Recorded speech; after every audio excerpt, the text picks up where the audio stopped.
என்னப்படுகிற இயேசு பிறந்தார். ஜெபிப்போம். அன்பும் கிருபையும் நிறைந்த எங்கள் பரலோகத்தின் பிதாவே, உடைய குமாரனாகிய இயேசுவின் நாமத்திலே இந்த வேளையிலே உடைய சமூகத்தில் வருகிறோம். உலகம் முழுவதும் உடைய பிறப்பை குறித்து, அதில் உள்ள ஆசீர்வாதத்தை குறித்து ஆண்டவரே கர்த்தாவே தியானம் செய்கிற இந்த நாளில் கூட எங்களுக்கு இந்த வார்த்தை மூலியமாக கர்த்தர் பிறந்த நாள் எங்களுக்கு உண்டான ஆசீர்வாதங்களை ஆண்டவரே கர்த்தாவை நாங்கள் கேட்டு பெற்றுக்கொள்ள அடியனை மறைத்து நீர் பேசுவீராக. பேசுகிறது நீங்கள் இல்லை, உங்களிருந்து ஆவியானவர் பேசுவீராக. அந்த எல்லா ஆசைகள் தூக்க மயக்கங்கள்லாம் ஓடுவதாக. உற்சாகத்தோடு கர்த்தருடைய வார்த்தையை நாங்கள் கேட்க எங்களை மனக்கண்களை திறப்பீராக. இயேசுவின் நாமத்தில் ஜெபிக்கிற பிதாவே, ஆமென். இந்த நாளிலே கூட இந்த செய்தி கிறிஸ்துமஸ் செய்தியின் தலைப்பாக நான் சொல்லுவேன், கிறிஸ்து என்னப்படுகிற இயேசு பிறந்தார். சொல்லுங்க, கிறிஸ்து என்னப்படுகிற இயேசு பிறந்தார். கர்த்தர் நாமத்துக்கு மகிமை உண்டாதா. எதற்காக ஆண்டவர் பிறந்தார் அப்படின்னா, இந்த உலகத்திலேயே நீங்கள் பார்த்தீங்கன்னா, நான் ரிசர்ச் பண்ணி பார்த்தேன், 197 கண்ட்ரி, 197 கண்ட்ரியில் அது பொதுவாக கிறிஸ்துவ நாடாகவே இருக்கலாம். 197 கிறிஸ்துவ நாடாகவே காணப்படுகிறது. ஆனால் அந்த அவர்களெல்லாம் உள்ள கிடைக்காத ஒரு ஆசை, பேரளவுக்கு உலகம் முழுவதும் என்னென்ன இருக்கான், கிறிஸ்துவ நாடாக, கிறிஸ்துவ கண்ட்ரியாக அங்கே அவர்கள் காணப்படுகிறார்கள். ஆனால் உண்மையாக இயேசு என்ற கிறிஸ்து பிறந்தார் அப்படி என்ற அந்த ஒரு நற்செய்தியை ஜனங்கள் இந்த கிறிஸ்துவோட அந்த ஒரு முன்னோடியாக நான் சொல்றாங்க. முற்காலத்தில் ஆண்டவர் மனிதனை உண்டாக்கி, நம்முடைய ஆண்டவர் அவர் சாயலாக நம்ம எல்லாம் சிருஷ்டித்து அவர் என்ன பண்ணாருன்னா, நமக்கு இந்த உலகத்தில் அவர் ஆதாமை உண்டாக்கி மூலியமாக தன்னுடைய சாயலை வெளிப்படுத்தினார். இந்த ஆதாமை எப்படி உண்டாக்கப்பட்டாலும் தேவ சாயலாக உண்டாக்கப்பட்டார். அப்போ நம்ம எல்லாம் யார் சாயலாக இருக்கிறோம்னா தேவ சாயலாக இருக்கிறோம். நம்ம இடத்துல இருந்தால் விழாவிலம் எடுத்து சகோதரியை உண்டாக்கினார். ஆகினால தான் ஆண்டவர் சொன்னார், இருவரும் ஒருவர் என்று சொன்னார். அப்போ மனிதன் அவன் கீழ்ப்படியாக தேவனுடைய மகிமையை பாவம் செய்ய அவன் ஆண்டவர் சமூகத்தை விட்டு துரத்தப்பட்டான். ஆண்டவர் சமூகத்தை விட்டு அவன் விரட்டப்பட்டான். பின்பு அந்த சந்ததியிலே வந்த எல்லாம் நோவன் காலம் வரைக்கும் தங்களை கெடுத்து கொண்டே இருந்தார்கள். கர்த்தர் ரொம்ப விசனப்பட்டார். தான் உண்டாக்கின மனிதனுக்காக அவர் ரொம்ப மனஸ்தாபப்பட்டு, என் ஆவி இனி போராடுதல் என்று சொல்லி மனிதனுடைய ஆயுவே நோவா காலத்திலே ஆண்டவர் என்ன பண்ணாராம், 120 குறைத்துட்டார். ஒருவரும் 1000 வருஷம் 900 வருஷம் அப்படி வாழ்ந்துருந்த ஆயுசு நாட்டில் பாவம் என்ன பண்ணிச்சு, குறைச்சிருச்சு. கர்த்தருக்கு ஸ்தோத்திரம். பாருங்க, அப்போ அப்படி பூமியை மழையினால ஜலப்பழத்தினால ஆண்டவர் என்ன பண்ணார், பூமியை அடைத்தார். ஒரே ஒரு மனிதன் நோவா தேவனுடைய அவனுக்கு பார்வையிலே நீதிமனாக அவன் காணப்பட்டான். ஆகினால ஆண்டவர் அவனையும் அவனுடைய மனைவியும் தன்னுடைய 3 பிள்ளைகள் மருமகள் மூலியமாக இந்த உலகம் காக்கப்பட்டு, ஆண்டவர் அதன் பின்பு அவர்கள் மூலியமாக இந்த பூமி பரவி நிரப்பும்படி ஆண்டவர் செய்து, பல அப்படியே ஜனங்கள் தங்களுக்கு ஒரு தெய்வம் இருக்க வேண்டும் என்று எல்லாரும் அவர்களை தங்களை சிருஷ்டித்து கொண்டாங்க. ஆண்டவர் பார்த்து ஒரு மனிதனை ஆண்டவர் அடைத்தார், ஆபிரகாம். ஆதியாகமம் 12 நீங்கள் 1 பார்த்து, கர்த்தர் ஆபிரகாமை அழைத்தார், நீ வா, உன்னை ஆசீர்வதித்து உன்னுடைய சந்நிதி வானத்தை நட்சத்திரங்கள் போல நான் உண்டாக்குவேன், உன்னுடைய சந்நிதி கடல் மணல் போல இருக்கும் என்று சொல்லி ஆண்டவர் அவனை அழைத்து, ஆண்டவருடைய வார்த்தைக்கு அவன் கீழ்ப்படிந்து, ஒரு விக்கிரகக்கார ஆராதனை இருந்த ஆபிரகாம் கர்த்தருடைய வார்த்தையை கீழ்ப்படிந்து வந்தான்.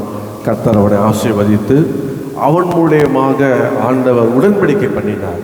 உன்னுடைய இனியும் கற்பில் பிறக்கப்படுகிற எல்லா ஆண் குழந்தையிலையும் நீ என்ன பண்ண, நீ சுடத் பண்ணு சொல்லி ஆண்டவர் அப்படியாக உடன்படிக்கை பண்ணப்பட்டு, அந்த உடன்படிக்கையின் சந்நிதி வழியாக அப்படியே ஆண்டவர் நடத்தி கொண்டே வந்தார். இதுதான் இந்த உலகம் முழுவதும் ஒரே ஒரு கூட்டமாக, ஒரு என்ன சொல்ல, ஆபிரகாமினுடைய கூட்டமாக, அது யூத கூட்டமாக, அது இஸ்ரவேல் ஜனராக ஒரே ஒரு கூட்டம் அப்படியாக காணப்பட்ட அந்த நாளிலே, எப்போது ஆதாம் பாவம் செய்தானோ அப்போவே ஆண்டவர் வாக்கு பண்ணிட்டார், உனக்கும் ஸ்திரீக்கும் வித்துக்கும் பகை உண்டாக்குவேன், அவர் உன் தலையை நசுக்குவார் என்று சொல்லி இழந்து போன மனிதனை மீட்கும்படியாக அப்போவே ஆண்டவர் என்ன பண்ணாரு, திட்டம் போட்டு இந்த உலகத்தை தம்முடைய குமாரனை அனுப்ப வேண்டும் என்று ஆண்டவர் முன்னெடுத்தார். சுமார் 2024 ஆண்டுகள் முன்பாக ஆண்டு இந்த உலகத்திலே பிரவேசித்து நம்மளை ஆண்டவர் இந்த உலகத்திலே காணப்பட்டோம். அப்போது இந்த வேதத்தில் பார்த்தீங்கன்னா எதற்காக அப்படின்னு சில வசனத்திலே காண்பித்து அது குறிப்பு நேராக பண்ணுற பாருங்க. ஏன் இயேசு இந்த உலகத்துக்கு வந்தாருன்னா, முதலாவதாக Jesus will save you from your since. இயேசு சொல்லுங்க, இயேசு தமது ஜனங்களின் பாவங்களை நீக்கி அவர்களே ரட்சிப்பார். எத்தனை பேர் ஆண்டவர் ரட்சித்திருக்கிறார்? இயேசு இந்த உலகத்தில் ஆண்டவர் வந்து ரட்சித்தார். இந்த உலகத்துடைய கணக்கெடுப்பு சொல்லுது, உலகம் முழுதும் உள்ள ரட்சித்த விசுவாசிகள் 31.2% உலகம் முழுவதும் உள்ள மக்கள் தொகையில் 31.2 ஆண்டவராக இயேசு கிறிஸ்துவை ரட்சகராக ஏற்றுக்கொண்டாங்க. 197 நாடுகளில் கிறிஸ்தவ நாடாக இருந்தாலும் ஆனால் சதவீதம் பார்த்தீங்கன்னா இயேசு ரட்சித்த மக்கள் யாருன்னா, இயேசு பிறந்த உடைய ஜனங்கள் உள்ளத்தில் பிறந்த ஜனங்கள் யாருன்னா 31% தான். கர்த்தர் நாமத்துக்கு மேடம். அப்போது நீங்கள் பார்த்தீங்கன்னா இந்த ஆபிரகாமை ஆண்டவர் அழைத்து எபிரேயர் 11:12 ஒரு வசனம் இருக்கும் பாருங்கள். அதில் ஒரு அழகாக ஒரு வசனம் ஒன்று இருக்கும் பாருங்கள், வாசிங்க. 11:12 பக்கம் 308. ஆனபடியால் சரீரம் செத்தவனென்று எண்ணத்தகும் ஒருவனாலே வானத்திலுள்ள பெருக்கமான நட்சத்திரங்களைப் போலவும் கடற்கரையிலுள்ள எண்ணிறந்த மணலைப் போலவும் மிகுந்த ஜனங்கள் பிறந்தார்கள். கவனிங்க, அந்த காலத்தில் ஆண்டவர் அழைத்து அப்படியே ஒரு வாக்கு பண்ணார். எப்போது வாக்கு பண்ணார்னா, ஒரு வயதான தாத்தா சாராளுக்கு வந்து கற்பத்துடைய இது செத்த போது ஆண்டவர் கொடுத்த வாக்கு தத்துவம் எப்படி என்றால், உன்னால் வானத்துள்ள பெருக்கமான நட்சத்திரங்களைப் போலவும் கடற்கரை எண்ணிராத மண்ணை போலவும் மிகுந்த ஜனங்கள் பிறந்தார்கள் என்று சொல்லப்பட்டிருக்கு. அவங்க உடைய அந்த இயேசு வர்றதுக்கு முன்பாக பார்த்தீங்கன்னா உலகம் முழுவதும் என்னதான் இல்லை சொல்ல மாட்டீங்களே, பிறக்கலை.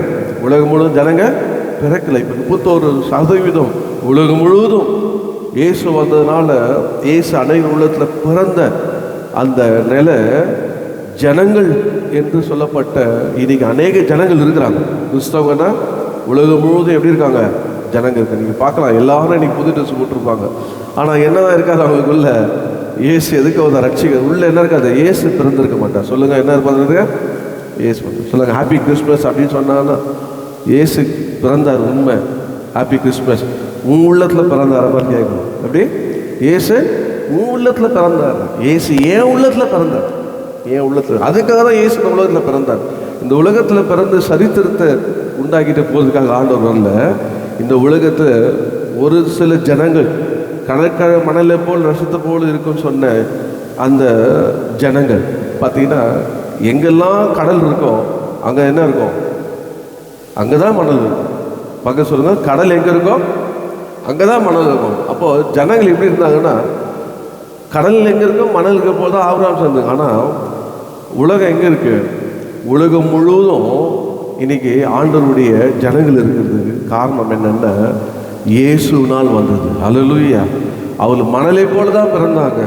நட்சத்திரம் கொச்சன்னு இருக்கா, பார்க்கும்போது தள்ளி ஒன்று அப்படியே இருந்தால் என்ன ஆகிடும், அது சொல்ல ஒரு வயிறு ஷார்ட் ஆகும் போது வானம் முழு நட்சத்திரம் இருந்தால் எப்படி இருக்கும், இருக்க முடியாது. அங்கங்கே பார்க்கும்போது அங்கங்கே இருக்கும். அது கூட எப்பவுமே இருக்கான்னு சொன்னால் தெரியாது. ஆனால் ஆண்டவராக இயேசு கிறிஸ்து உலகம் முழுவதும் உள்ள 197 நாடுகளிலும் இயேசு கிறிஸ்து கிறிஸ்தவர்கள் என்று சொல்லப்படுது, கிறிஸ்டின் சொல்வார். ஆனால் இந்த 197 நாடுகளில் எத்தனை பேர் உள்ளத்தில் பிறந்தாங்கன்னா ஒரு 200% வச்சிங்களேன், 31% தான். உள்ள யார் பிறக்கலை, இயேசு பிறக்கலை. இப்போ இயேசு எதுக்காக பிறந்தாருன்னா, ஏன் உள்ளத்தில் பிறக்க, உங்கள் உள்ளத்தில் பிறக்க. எத்தனை பேர் உள்ளத்தில் கர்த்தர் பிறந்திருக்கிறார். அல்லேலூயா. பாருங்க, அப்போது இதில் என்ன ஆசீர்வாதம் அப்படின்னு பார்த்தீங்கன்னா, வேதத்தில் நான் உங்களுக்கு காட்டுறேன் பாருங்க. என்னோட கூட நீங்கள் எடுத்தீங்கன்னா ஓசையா 1:10 அதில் பழைய ஏற்பாடில் நீங்கள் பார்த்தீங்கன்னா அதே வார்த்தையை நீங்கள் ரோமர் 9:26 சொல்லப்பட்டிருக்கோம். பழைய ஏற்பாட்டில் சொல்லப்பட்ட வார்த்தையை வாசிக்கப்போ ஓசியா 1:10 வாசிங்க. என்றாலும் பக்கம் சொல்லி வாசிங்க. 1050வது பக்கம். 1050 பக்கம் வாசிங்க. என்றாலும் இஸ்ரவேல் புத்திரரின் தொகை அளக்கவும் எண்ணவும் கூடாத கடற்கரை மணலை போல் இருக்கும். நீங்கள் என் ஜனமல்ல என்று அவர்களுக்கு சொல்வதற்கு பதிலாக நீங்கள் ஜீவனுள்ள தேவனுடைய பிள்ளைகள் என்று அவர்களுக்கு சொல்லப்படும். நம்மலாம் யாரா சொல்லுங்களேன், நீங்க பக்கத்து பஸ் சொல்லுங்க. நம்மலாம் யாரு? ஜீவன தேவனுடைய பிள்ளைகள். ஜனங்கள் உலகம் முழுதும் இருக்கிறாங்க. எத்தனை பேர் பிள்ளைகள் அப்படின்னு கேட்டீங்கன்னா ரொம்ப கம்மி. ரொம்ப இன்னைக்கு ஒரு நாள் தான் அவங்களுக்கு என்னதான் இயேசு பற்றி ஞாபகம் இருக்கும். இன்னைக்கு ஒரு நாள் தான் இயேசு பிறந்தார், அவர் பேர் சொல்லி நல்ல புது ட்ரெஸ்ஸு போட்டிருக்கு, பிரியாணி கேக்கு எல்லாம். அதோடு அவங்க வாழ்க்கையில் என்ன ஆகிடும்? அந்த சந்தோஷம் அன்னியோடு முடிஞ்சிடும். ஆனால் பிள்ளைகளாக இருக்கிறவங்க பாருங்க எப்பவுமே என்னதான் இருக்கும்? சந்தோஷம் இருக்கும். ஆமே அப்படி தானே? எதுவுமே சந்தோஷமாக இருக்கீங்க. இயேசு நம்ம உள்ளத்தில் பிறந்திருக்கிறார் பாருங்க. இப்போ நம்ம எல்லாம் எப்படி இருந்தோம் அப்படின்னா, அருமையான பாஸ்டர் ராதாகிருஷ்ணன் சொல்லுவார், அடிக்கடிக்கு சொல்லுவார், எங்கள் பாசிங் போய் நடத்தும்போது சொல்லுவார், ஏசியில் நமக்குள்ளே என்ன இருந்ததுன்னா சின் இருந்தது. SINS சின் இருந்தது. அந்த சின்ன ஐயை என்ன பண்ணுறாரு? இந்த ஐயை எடுத்துட்டு அங்கே ஆண்டவர் என்ன போட்டாராம்? ஓ போட்டார். நம்மளாம் யாரா சொல்ல? சன்னு. நம்மளாம் சன்ஸ் ஆகிட்டோம், நம்மளாம் டாட்டா. அப்போது அந்த ஐ எடுக்கணும். இந்த இன்னைக்கு உலகம் முழுவதும் ஐ எடுக்காமல் இருக்குது. இன்னும் இன்னைக்கு ஒரு நாள் தான் ஐ செலிப்ரேட் கிறிஸ்மஸ், ஐ செலிப்ரேட் அப்படின்னு சொல்லிட்டு இருப்பான். உள்ள என்னதான் இருக்குது? உள்ள இயேசு பிறகாம பாவம் இருக்குது. ஆனால் இந்த ஐயை எடுத்துகிட்டு ஓ போட்டவங்களாம் சொல்லுவாங்க, கிறிஸ்துவை நான் மகளாக நான் கொண்டாடுகிறேன். ஒரு தகப்பன், என் தகப்பனை நான் கொண்டாடுகிறேன். இந்த உலகத்தில் இருக்க அந்த ஸ்லாகியத்தை கத்த தந்த நான் அவருடைய மகள். யாரும் உங்களை கேட்டால் கிறிஸ்மஸ்க்கு என்னங்க செய்தின்னா, இயேசு இந்த உலகத்தில் எதுக்காக வந்தார்னா என்னை ரட்சிக்க வந்தார், என் உள்ளத்தில் பிறந்தார், எனக்குள்ளே இருந்த அந்த பாவத்தை எடுத்தார். அந்த ஆண்டவர் என்ன பண்ணார்? மகளாக மாற்றிட்டார். கர்த்தருக்கு ஸ்தோத்திரம். பாருங்கள், தொடர்ந்து இந்த வேதத்தை வாசிப்போம். ரோமர் 9:27 நீங்கள் வாசிப்பீங்கன்னா, ரோமர் 9:27 வாசிப்போம். அல்லாமலும் இஸ்ரவேல் புத்திரருடைய இலக்கம் சமுத்திரத்தின் மழலத்தனையாய் இருந்தாலும் மீதியாய் இருப்பவர்கள் மாத்திரம் ரட்சிக்கப்படுவார்கள் என்றும். 26 அடுத்த வருஷம் வாசிக்குமா? அவர் நீதியோட சீக்கிரமாய் தம்முடைய காரியத்தை நிறைவேற்றுவார். கர்த்தர் பூமியிலே சீக்கிரமாகவே காரியத்தை நிறைவேற்றி முடிப்பார் என்றும் ஏசாயா இஸ்ரவேலரை குறித்து சொல்லுகிறான். ஓகே, பாருங்க, கர்த்தருடைய நாமத்தை மகிமை. அப்போ நம்மளை எல்லாம் மகளாக மாற்றி ஆபிரகாமின் திரளான கூட்டம் சந்ததிகள் எல்லாம் ஆண்டவர் என்ன பண்ணாராம்? இயேசு மூலியமாக நமக்கு ஆண்டவர் மகளாக மாற்றினாரு. இன்னொரு வாசம் 11:24 பார்த்தீங்கன்னா அங்கே ஒரு வார்த்தை இருக்கும். அவர் சொல்லுவார் பாருங்க, 24 வாசிங்க. அவர் யூதரிலிருந்து மாத்திரமல்ல புறஜாதிகளிலுமிருந்து நம்மை அழைத்திருக்கிறாரே. போதும். அதாவது யூதருக்கு மாத்திரம் ஆண்டவர் ரட்சிப்பு அல்ல. வேதம் சொல்லுறது தன் சொந்தமாதிலே வந்தார், ஆனால் அவரை ஏற்றுக்கொள்ளவில்லை. ஆகிரும் நமக்கு ரட்சிப்பு வந்ததில்லை. எல்லாரும் மனதிலும் ஆண்டோடைய விருப்பம், எல்லாரும் ரட்சிக்கப்படணும். ஆனால் ரட்சிப்பு எது வழியாக வரணும்? யூதர் வழி. அப்போ ஆண்டவர் இந்த உலகத்தில் நமக்கு வந்த இந்த ரட்சிப்பு நமக்கு எப்படி கிடைக்குதுன்னா நமக்கு தெரியும். யோவான் 1:12 அவர் நாமத்தின் மேல் விசுவாசம் உள்ளவர்களாய் அவரை ஏற்றுக்கொண்டு அத்தனை பேர் அவருடைய பிள்ளைகளாக கூடி அதிகாரம் கொடுக்குறாங்க. நம்ம பிள்ளைகள் மாத்திரமல்ல, நமக்கு ஒரு அதிகாரம் இருக்குது. என்ன அதிகாரம் இருக்குது? ஏசப்பா உடைய பிள்ளை. அதனால் ஒரு அப்பா ஒரு ஓனர் இருந்தார்னா அந்த ஃபேக்ட்ரிக்குள்ளே அந்த மகனுக்கு என்ன இருக்கும் சொல்ல மாட்டீங்களா? அதிகாரம் இருக்கும். அவன் உள்ள பொண்ணு ஓனருடைய பையன் வரான்டா, ஓனருடைய பையன் வரான்டான்னு எல்லாம் என்ன பண்ணுவாங்க? கனம் பண்ணுவாங்க, மரியாதை தருவாங்க. அவனுக்கு எல்லாத்துலேயும் அவன் என்ன இருக்குது? அதிகாரம். போல ஆண்டவர் படைத்த இந்த உலகத்தில் மகனாகிய எனக்கும் மகளாகிய உங்களுக்கும் என்ன இருக்கு? அதிகாரம் இருக்குது. எங்கே போனாலும் என்ன பண்ணும்? எல்லாம் நம்மளை பார்த்து விலகும். காரணம் இல்லை? அவருடைய மகள். ஹல்லேலூயா. அப்போது இந்த மகளாக எப்படி நம்ம பெற்றோம் அப்படின்னா, நாம் மறுபடியும் பிறந்தோம். நீங்கள் வாசனா 13ஆம் வசனம் 1 யோவான் 1:13 பார்த்தீங்கன்னா, அவரை மனுஷனால நம்ம பிறக்கல, அவர்கள் இரத்தத்தினாலாவது மாம்ச சித்தத்தினாலாவது புருஷனுடைய சித்தத்தினாலாவது பிறவாமல் தேவனாலே பிறந்தவர்கள். நம்ம தேவனாலே பிறந்தோம். நம்ம எப்படி பிறந்தோம்? யோவான் 3:3 நம்ம ஜலத்தினாலே பிறந்தோம். ஆமென். அதுதான் ஞானஸ்தானம். நம்ம ஞானஸ்தானம் எடுத்து என்ன பண்ணோம்னா ஆண்டவருடைய மகனாக மகளாக பிறந்தோம். அப்போது ஞானஸ்தானம் எடுக்காத ஒரு மனிதனுடைய வாழ்க்கையில் பார்த்தீங்கன்னா கிறிஸ்தவன் சொல்லியிருக்கலாம், பாரம்பரியமாக வரணும்னு சொல்லியிருக்கலாம். ஆனால் என்ன இல்லை, அவன்கிட்ட அவருடைய தேவனுடைய ராஜ்யத்தில் அவருடைய மகனாக ஞானஸ்தானம் எடுக்காமல் பிறக்காமல் இருக்கிறார். அதனால தான் ஆவிக்குரியவர்கள் ஆண்டவராக இயேசுக்கு சொல்லி என்ற உலகம் முழுங்கியும் புறப்பட்டு போய் சகல ஜாதியாருக்கும் சுவிசேஷ பிரசங்கிங்கள், பிதா குமாரன் பரிசுத்த ஆவியாகிய திரியேக நாமத்தில் ஞானஸ்தானம் கொடுதுங்கள் என்று சொல்லி நான் உங்களோடு இருப்பேன் சொன்னார். அப்போது என்னுடைய மகனாக மகளாக வரணும்னா நான் உள்ளத்தில் பிறக்க வேண்டும். நான் உள்ளத்தில் பிறக்க வேண்டும்னா அவன் மறுபடியும் பிறக்க வேண்டும். சொல்லுங்கள், அவர் என் உள்ளத்தில் பிறக்கணும்னா நான் அவருடைய மகளாக பிறக்கணும்னா நான் மறுபடியும் பிறக்க வேண்டும். எப்படி? ஜலத்தினால ஞானஸ்தானம். அப்போதான் அதனுடைய அதிகாரம் என்னும் அந்த அத்தாரிட்டி கத்தை நமக்கு தருது. அதான் பெரிய ஆசீர்வாதம். நீங்கள் எத்தனை பேர் உண்மையாகவே ஞானஸ்தானம் எடுத்தவங்க வந்து எதுக்கும் பயப்பட மாட்டாங்க. எதுக்கும்? ஏன் அப்படின்னா நான் தேவனுடைய மகனாக என் இயேசு என் உள்ளத்தில் பிறந்திருக்கார். அவர் எனக்கு அதிகாரம் கொடுத்திருக்கிறார். நான் யாருக்கும் அடிமை அல்ல. அடிமைத்தனத்தை நுகத்தை அவர் முறித்து இருக்கிறார். ஆகினால குமாரன் என்னை விடுதலை ஆக்கியிருக்கிறார். மெய்யாகவே நான் விடுதலை ஆக்க மாட்டேன். எந்த காரணத்துக்கும் அவன் அடிமையே கிடையாது. உள்ள இயேசு பிறக்கிறதுக்கு முன்னாடி நம்முடைய வாழ்க்கையை அடிமைத்தனத்தில் இருந்தோம். ஆனால் எப்போ கர்த்தர் உள்ளத்தில் பிறந்து நாமும் அவரோடு உடன்படிக்கப்பட்டு மறுபடியும் பிறந்தோமோ அன்றைக்கே நமக்கு என்ன உள்ளதில் கர்த்தர் விடுதலையை தந்திருக்கிறார். கர்த்தர் நமக்கு என்ன தந்திருக்கிறார்? ஆண்டவர் அதிகாரத்தை தந்திருக்கிறார். கர்த்தர் நமக்கு அதிகாரம் தந்திருக்காரு அவர் நாமத்தில் நமக்கு. அப்போது இயேசு சொல்லுங்க, இயேசு என்னை ரட்சித்தார். ஒரு பாட்டு பாடுவோம்ல, இயேசு என்னை ரட்சித்தார். பாடுவோம். அது குறைச்ச பாடலாம், சந்தோஷம் பாடுவோமா? நீங்க அவர் பர்த்டே தானே, அவரை பற்றி தானே பேசுறோம். பாடுவோமா? பாடுவோம். இயேசு என்னை ரட்சித்தாரே, இயேசு என்னை அபிஷேகித்தாரே, இயேசு என் பாவமெல்லாம் போக்கினாரே, அல்லேலூயா மகிமை என்றும் பாடுவேன். I'm so glad Jesus lifted me. I'm so glad Jesus lifted me. I'm so glad Jesus lifted me. Singing glory, hallelujah. Jesus lifted me. இயேசு என்னை ரட்சித்தாரே, இயேசு என்னை அபிஷேகித்தாரே, இயேசு என் பாவமெல்லாம் போக்கினாரே, அல்லேலூயா மகிமை என்றும் பாடுவேன். இயேசு என்னை ரட்சித்தாரே, இயேசு என்னை மீட்டெடுத்தாரே, இயேசு என் பாவமெல்லாம் போக்கினாரே, அல்லேலூயா மகிமை என்றும் பாடுவேன். ஹல்லேலூயா. உங்களை பார்த்து அவங்களுக்கு அந்த அர்த்தம் புரியலன்னு நினைக்கிறேன்.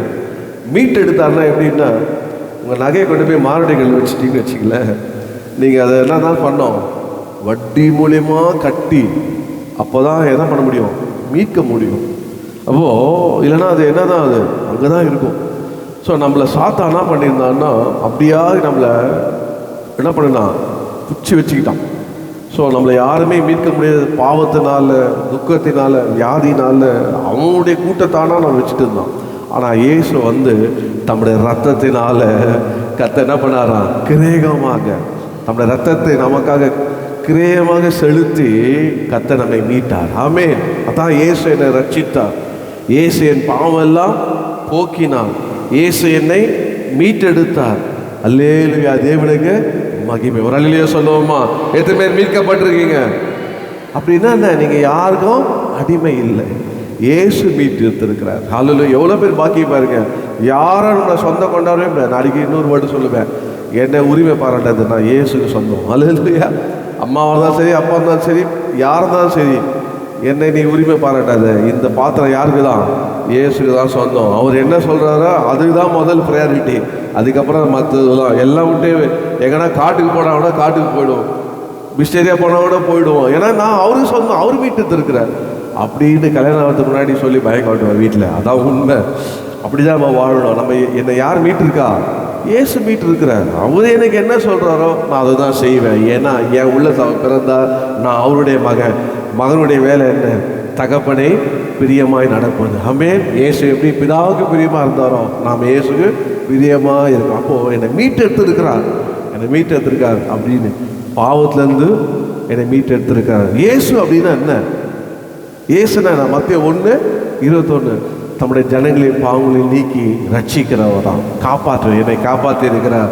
எதிலிருந்து? நரகத்துக்கு போகிற என்னை காப்பாற்றிருக்கார். எவ்வளோ பேர் சந்தோஷமா இருக்க. எப்பவுமே அந்த ரட்சிப்பின் சந்தோஷம் நமக்குள்ளே இருக்கணும். தாவீது சொல்றாரு, அந்த ரட்சித்த சந்தோஷம் எனக்கு திரும்ப தாங்கப்பா. எப்போ போச்சு அவருக்கு? பாவம் பண்ணவனு போயிடும். ஆனால் பாவம் பண்ணாமல் நம்ம பாவம் பண்ணாத மனிதனே இல்லை. ஆனாலும் நம்ம சுத்திகரிப்பார். ஆண்டவரே பாவியாக என் மேல் கிருபை என்ன? கர்த்தர் கிருபை தருவார். தெரியாமல் செய்த பாவங்களை கர்த்தர் மன்னித்து நம்ம என்ன பண்ணுவாராம்? தூக்கி எடுப்பார். அப்படி ஆண்டவர் தூக்கி எடுக்கலன்னா முதல்ல நான் இங்கே இருக்க முடியாது, நம்ம இங்கே இருக்க முடியாது. கர்த்தர் எத்தனையோ பாவங்களை, நமக்கு திரளான பாவங்களை கூட ஆண்டவர் பண்ணுறார் இல்லையா? அவர் பிரியமில்லாத பாவங்களெல்லாம் நம்ம வாழ்க்கையில் லெசன். இயேசு அப்பாவுக்கு பிரியமாக நடப்பதற்கு ஒவ்வொன்றா கற்றுக்கொள்ளுகிறோம். அவர் அப்பா சொல்லி நம்ம நடத்துகிறார். ஆமென். அதாவது என்ன சொல்கிறது, சில கண்டிப்பாக, ரொம்ப கண்டிப்பாக, கண்டிஷனாக இல்லை. அவர் எப்படி அன்பாய் நடத்துகிறார். சொல்ல மாட்டீங்களே, அன்பாக நடத்த எப்படி இருக்கும்? ஒரு கணவன் மனைவி அன்பாக நடத்த எப்படி இருக்கும்? தகப்பன் பிள்ளைகளை அன்பாக நடத்த எப்படி இருக்கும்? அதனால் அன்புக்கு படிஞ்சிடும். அப்போ ஆண்டவர் அன்பாக இருக்கிறார். அல்லேலூயா. முதலாவது இயேசு என் உள்ளத்தில் பிறந்தார், நான் அவருடைய மகன், அந்த அதிகாரத்தை தந்திருக்கார். ரெண்டாவதாக நீங்கள் பார்த்தீங்கன்னா முதல்ல சொன்ன ஜீசஸ் வில் சேவ் யூ. ரெண்டாவதாக நீங்கள் வாசினா இந்த மத்தேயு 1:16 திருப்பி வாசிங்க. 1:16. யாக்கோபு மரியாளுடைய புருஷனாகிய யோசேப்பை பெற்றான். அவளிடத்தில் கிறிஸ்து என்னப்படுகிற இயேசு பிறந்தார். பாருங்க, ரெண்டாவது கிறிஸ்து என்னப்படுகிற இயேசு. அப்போ ஜீசஸ் கிரைஸ்ட் அப்படின்னாலே அபிஷேகம் பண்ணப்பட்டவர். சொல்லுங்க, அபிஷேகம் பண்ணப்பட்டவர். அப்போ இயேசு ரட்சகர், இயேசு ஜீசஸ் அப்படின்னா ஜீசஸ் வில் அனாயிண்ட் யூ. ஆண்டவர் அவர் அபிஷேகம் பண்ணப்பட்டவர். அவர் அபிஷேகத்தினாலே பரிசுத்த ஆவினாலே பிறந்தவர். அவர் எப்படி இருந்தார்னா அந்த கிறிஸ்து நம்மை அபிஷேகிக்கிறவர். பக்கத்தில் சொல்லுங்க, நம்மை அபிஷேகிக்கிறார். பாருங்க, ஆண்டோடைய கர்சனம் பாருங்க. நீங்க வாசிக்கிற 18ஆம் வசனத்தை வாசிங்க. அங்க சொல்லப்பட்டது பாருங்க, இயேசு கிறிஸ்துவினுடைய அவள் புருஷனாகிய யோசேப்பு நீதிமானாய் இருந்து அவளை அவமானப்படுத்த மனது இல்லாமல் ரகசியமாய் அவளை 19 வாசிக்க. நீ வாசிக்க 18 வாசிக்கும். அவன் புருஷனாகிய யோசேப்பு இயேசு கிறிஸ்துவினுடைய ஜகனத்தின் விவரமானது அவருடைய தாயாகிய மரியாள் யோசேப்புக்கு நியமிக்கப்பட்டிருக்கையில் அவர்கள் கூடி வரும் முன்னே அவள் பரிசுத்த ஆவியினாலே கர்ப்பவதியானாள் என்று காணப்பட்டது. 18 பாருங்க, பரிசுத்த ஆவியினாலே அவள் கர்ப்பவதியானா 20 சொல்லப்படுகிறது. அவன் இப்படி சிந்தித்துக் கொண்டிருக்கையில் கர்த்தருடைய தூதன் சொப்பனத்தில் அவனுக்கு காணப்பட்டு, தாவீதின் குமாரனாகிய யோசேப்பே, உன் மனைவியாகிய மரியாளை சேர்த்து கொள்ள ஐயப்படாதே, அவளிடத்தில் உற்பத்தியாயிருக்கிறது பரிசுத்த ஆவியினால் உண்டானது. பரிசுத்த ஆவியினாலே இயேசு பிறந்தார். அதனால தான் அவருக்கு கிறிஸ்து என்று பெயர். கிறிஸ்து யார் என்றால் பரிசுத்த ஆவியினாலே அவர் உற்பத்தியாக்க, பரிசுத்த ஆவியினாலே பிறக்கிறவர், பரிசுத்த ஆவியினாலே இந்த உலகத்தில் அவர் ஜீசஸ் கிரைஸ்ட் என்று அபிஷேகம் பண்ணப்பட்டவர் என்று சொல்லுவாங்க. இந்த அபிஷேகம் பண்ணப்பட்டவர் எப்படி யோவான் நமக்கு காட்டுறாருன்னா, லூக்கா 3:16 பார்த்தீங்கன்னா அதில் யோவான் ஒரு வார்த்தை சொல்லுவார் பாருங்க.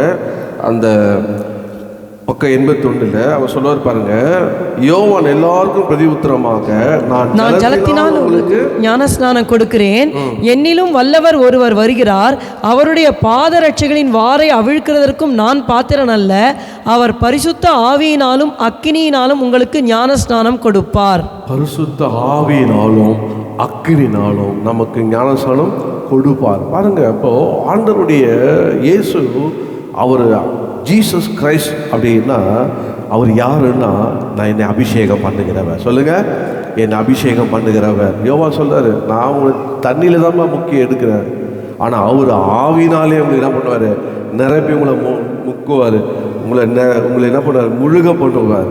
இப்போ இயேசுடைய ஒரு எண்ணமும் அதுதான். யோவான் 3:5 ஒருவன் ஜலத்தினாலும் ஆவியினாலும் பெறவிட்டால் தேவனுடைய ராஜ்யத்தில் பிரவேசிக்க மாட்டான். அப்போ பரிசுத்த ஆவியினால நம்ம மறுபடியும் பிறக்க வேண்டும், ஆவின் அபிஷேகத்தை பெற்றுக்கொள்ள வேண்டும் என்று ஆண்டவர் அதில் ரொம்ப தெளிவாக இருக்கார். அதனால தான் நீங்கள் பரிசுத்தவான்லாம் பார்த்தீங்கன்னா அவங்கள இந்த ஞானஸ்தான ஆலோசனை முடிஞ்ச உடனே பரிசுத்த ஆவின் அபிஷேகம் கூட நடத்தி அபிஷேகம் பண்ணியிருப்பார். இன்றைக்கி ஏறக்குறைய இப்போ இருக்கிற ஜென்ரேஷனில் பார்த்தீங்கன்னா ஒரு சபை அப்படின்னு எடுத்து பார்த்தீங்கன்னா 100 பேர் இருக்கிற சபையில் எத்தனை பேர் அபிஷேகம் பெற்றிருக்காங்கன்னா 10% தான்.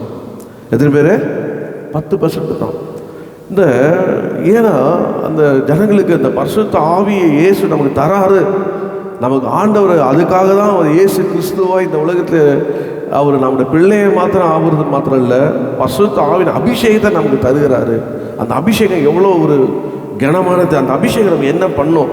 இயேசு ரொம்ப கண்ணீரோடு சொல்லுவார். யோவான் 7 நீங்கள் 37 பார்த்தீங்கன்னா ஒரு தாகமாக இருந்தால் இடத்துல வர கடவுள் என்று சொல்லுவார். நான் கொடுக்குற தண்ணியோ அது ஜீவகாலமும் அவனுக்குள்ளேருந்து ஓடும் என்று சொல்லி அவர் அங்கே சொல்லாரு. ஆனால் வேதம் சொல்கிறது அவர் இன்னும் எடுத்துக்கொள்ள மகிமைப்படாதனால பரிசுத்த ஆவி. ஆனால் அவருக்கு ஒரே விருப்பம். யோவான் சுவிசேஷத்தில் இன்னொரு இடத்துல பார்த்தா அவர் ஊதி பரிசுத்த ஆவியை பெற்றுக்கொள்கிறார். அவ்வளோ இப்போவே இவங்க எல்லாம் அபிஷேகம் பண்ணிட்டு போயிடணும்னு இயேசு ஒரு டேரி பண்ணிட்டு ஒரு ஆசை ஆயிடுச்சு. எல்லாரும் நலசாரி கொடுத்துட்டோம், ஆனால் எப்படி தான் இருக்காங்க, அபிஷேகம் பெறாமல் இருக்கிறாங்களேடா அப்படின்னு இயேசுக்கு அவங்க மேலே ஊதி பரிசுத்த ஆவியை பெற்றுக்கொள்ளுங்கன்னு சொன்னாராம். ஆனால் அது யாரெல்லாம் இல்லை பெற்றுக்கொள்ள. ஏன்னா இயேசு போய் தான் பரிசுத்த ஆவி அனுப்பணும். அப்போ அவர் விருப்பம் என்ன? பரிசுத்த ஆவி. இயேசு கிறிஸ்து என்றால் பரிசுத்த ஆவி நமக்கு அவர் தரும்படியாக. நீங்கள் எதுக்காக அவர் தருகிறார் அப்படின்னு பார்த்தீங்கன்னா ஆண்டவர் யோவான் 16:13 பரிசுத்த ஆவியானவர் நம்மளை சகல சத்தியத்துக்கு நடத்துவார். நம்ம நடத்த அந்த அபிஷேகம் வேணும். எவர்களை தேவனுடைய ஆவியில் நடத்தப்படுகிறார்கள் யாரெல்லாம்? தேவனுடைய புத்திரர். நம்ம தேவனுடைய பிள்ளைகளாகவே இருக்கக்கூடாது. எப்பவுமே பிள்ளை வந்து அப்பா தருவார் அப்பா தருவார். பிள்ளை என்னன்னா அப்பாவே சார்ந்திருக்கும். அப்படி தானே? அப்படி தான் இல்லையா? ஆமாவா இல்லையான்னு கேளுங்க. ஆமாம், அப்பா பிள்ளைகள் அப்பா வருவார், என்ன கொண்டு வந்துருக்கார், அப்பா வருவார், எதை தருவார், அப்பா இருக்காரு, என்ன செய்வார்னு அப்படியே அப்பாவே பார்க்குற அந்த நிலையிலேருந்து நம்மளை எப்படி நடக்கணும்னா புத்திரன்னா நம்ம டிசிஷன் எடுக்கணும். நம்ம எப்படி எடுக்கணும் அப்படின்னா நம்மளை நடத்துகிற கர்த்தர் சொல்கிறத நாம் துணிஞ்சு எடுக்க வேண்டும். அவர் நம்மளை எதற்காக நம்ம அபிஷேகம் பண்ணுறாருன்னா நம்மை நடத்துவதற்கு. அப்போ நடத்த நம்மளை விட்டு கொடுக்க வேண்டும். ஆண்டவர் ஆவியானவர் என்னை நடத்துங்க அப்பா. அப்போது நம்ம ஒரு காலத்தில் நடக்க தெரியாமல் நம்மளுடைய வாழ்க்கை எப்படி இருந்தது. ஆனால் கர்த்தர் அபிஷேகம் பண்ண பிறகு நம்ம நடத்த விதத்தை கண்டுபிடித்தோம். அதை சொல்லுவேன், அபிஷேகம் ரொம்ப முக்கியம். பரிசுத்தான அபிஷேகம் ரொம்ப முக்கியம். இந்த அபிஷேகத்தை பெற்றுக்கொண்ட மனிதனை பார்த்தீங்கன்னா எதுக்குமே பயவிட மாட்டான். கர்த்தர் அவனை நடத்துகிறார், அவனுக்கு தெரியும். கர்த்தர் அவனை நடத்துகிறார் தெரியும். பாஸ்டர் சுந்தரம் அப்படியே ஆக ஒரு சவுத் ஆஃப்ரிக்காலேருந்து ஒரு பிரசங்கர் வந்தாராம். வந்து ஈவினிங் மாலையில் அவர் பயங்கரமாக ப்ரீச் பண்ணுறாராம். ஸோ சபையே ஒரே எழுப்புதலாக அப்படியே வந்துச்சான். உடனே அவர் ப்ரீச்சர் சொல்கிறாராம், போய் கால் சுந்தரம் அப்படின்றாராம். நீ போய் அவர் சுந்தரத்தை பாஸ்டர் கூப்பிடு, இப்போ பரிசுத்த ஆவியார் எல்லாம் செய்துட்டார், அதை கர்த்தர் பெரிய இதெல்லாம் பண்ணிட்டார், அதனால் அவரை இது பண்ணலாம். இவர் ஒரே வார்த்தை சொன்னாராம். என்ன சொன்னாராம்? போய் முடிச்சுட்டு இறங்கி வர சொல்லுங்க. எல்லாம் முடிச்சுட்டு மணி ஆயிடுச்சு, பிரசங்கத்தை முடிச்சுட்டு இறங்கி வர சொல்லலாம். அவர் வந்தானே ஒன்றுமே பேச முடியல. சுந்தரையா பார்த்தவங்களுக்கு தெரியும், அவர் பயங்கரமாக முகமே பிரைட்டாக இருக்கும், ரொம்ப வாய்ஸே கண்டின்னு இருக்கும். அவர் எப்படி தான் ஸ்ட்ரெயிட் ஃபார்வேர்டு, ரொம்ப பேச மாட்டார். ஒன்று சொன்னால்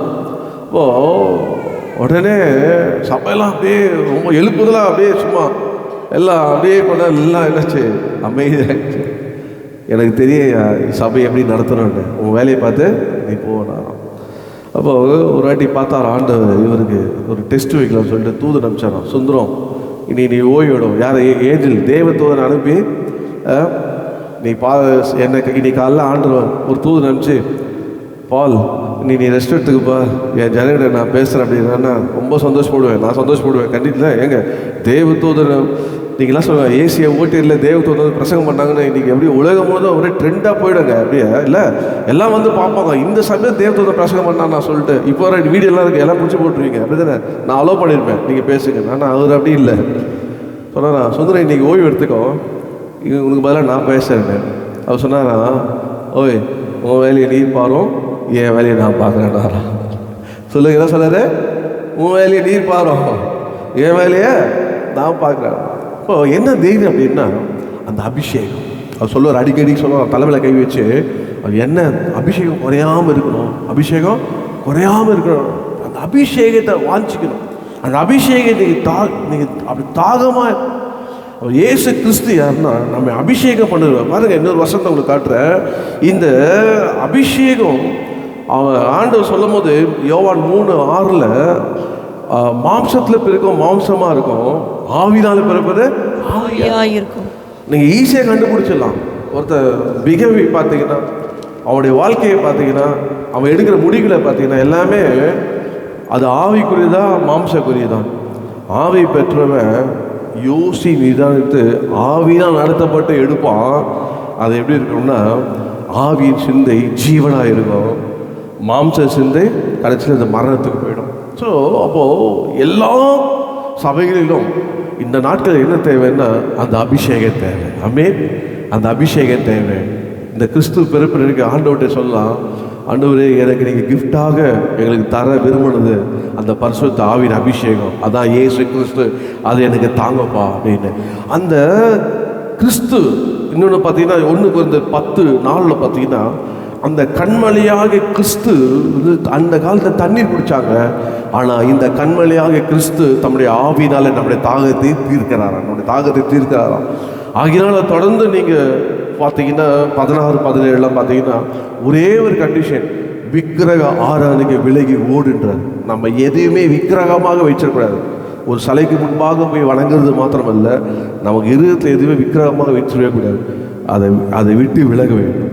கர்த்தரை நம்ம புட்டியாக பற்றிக்கணும். இந்த அபிஷேகத்தை அப்போ ஏன் ஆண்டவர் அபிஷேகித்தார்னா நம்மை நடத்த, லீட், நம்மளை ஆலோசனை சொல்ல.